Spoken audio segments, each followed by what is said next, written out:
কোরআনকে সম্মান করার কথা যদি বলেন, বাইরে থেকে শ্রদ্ধা এটা বেশি গুরুত্বপূর্ণ নাকি কোরআনের অর্থ বুঝে সেগুলো নিজের জীবনে প্রয়োগ করাটা গুরুত্বপূর্ণ? দুটোই গুরুত্বপূর্ণ। মুসলিমরা পবিত্র কোরআনকে সম্মান করবে যতখানি সম্ভব হয়। এছাড়া কোরআন অর্থ বুঝে পড়বো আর সেই নির্দেশগুলো প্রয়োগ করব যেগুলো আল্লাহ তাআলা আমাদেরকে দিয়েছেন। তবে দুঃখের কথা, কিছু মুসলিম আছে যারা শুধু বাইরে থেকে শ্রদ্ধা করে।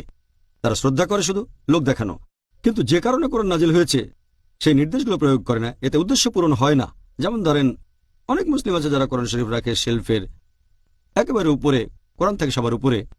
তারা কোরআনকে এত উপরে রাখে যে তাতে ধুলা জমে যায়। কেউ কোরআন পড়তে চাইলে 10 বার চিন্তা করবে বইটা তো অনেক উপরে আছে, পেরে আনা খুব কঠিন। পবিত্র কোরআন এমন একটা বই যেটা হবে আপনার দৈনন্দিন জীবনে পথনির্দেশ। কোরআন থাকবে হাতের কাছে, এমন গাইডের মতো যেটা প্রতিদিন দরকার হয়।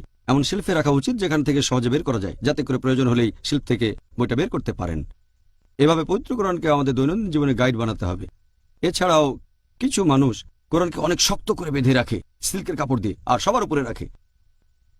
যদি কারো হাতে সামান্য কিছু সময় থাকে, হয়তো 10 মিনিট, সে তখন কোরআন পড়ার কথা চিন্তা করবে না, কারণ কোরআন পেড়ে আনতে হবে, বাঁধন খুলতে হবে, আবার শক্ত করে তাকে বাঁধতে হবে সিল্ক কাপড়, এই কাজেই সময় লাগবে 10 মিনিট। তাই সে ভাববে যে এখন আর কোরআন পড়ার দরকার কি, এটা থাকবে হাতের কাছে, যাতে করে যখনই আপনার মনে হবে যেন সহজে কোরআন নিতে পারেন।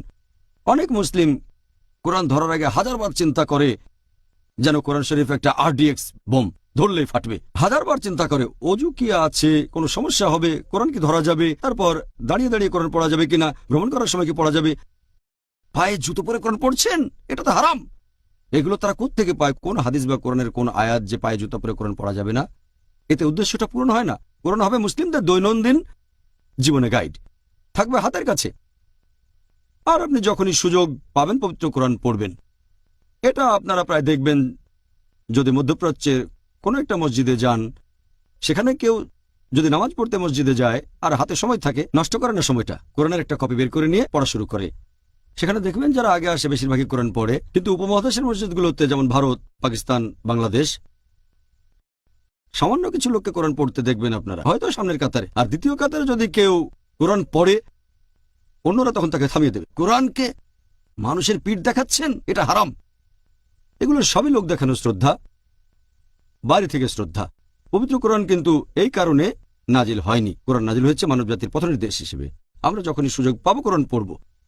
আর আমার একটা ঘটনা মনে পড়ল যে মধ্যপ্রাচ্যের দেশে একবার এক কারি ভারতীয়, তিনি গেছেন সৌদি আরবে ভ্রমণের জন্য। আর যেহেতু তিনি খুব ভালো কারি, তাকে মাগরিবের নামাজ পড়াতে বলা হলো। সেই কারি নামাজের মধ্যে পড়তে লাগলেন সূরা ফাতিহা, তারপর সূরা ইউসুফ। আর তার কণ্ঠ খুবই সুন্দর, খুব সুরেলা, তাজউদ আছে, আলহামদুলিল্লাহ। তিনি যখন নামাজ শেষ করলেন তখন দেখলেন একজন আরব হাসছেন। সে ভারতীয় কারি, তাকে জিজ্ঞেস করলেন, কি হয়েছে, আমার কিরাত পছন্দ হয়নি? না, আপনার কিরাত খুবই সুন্দর।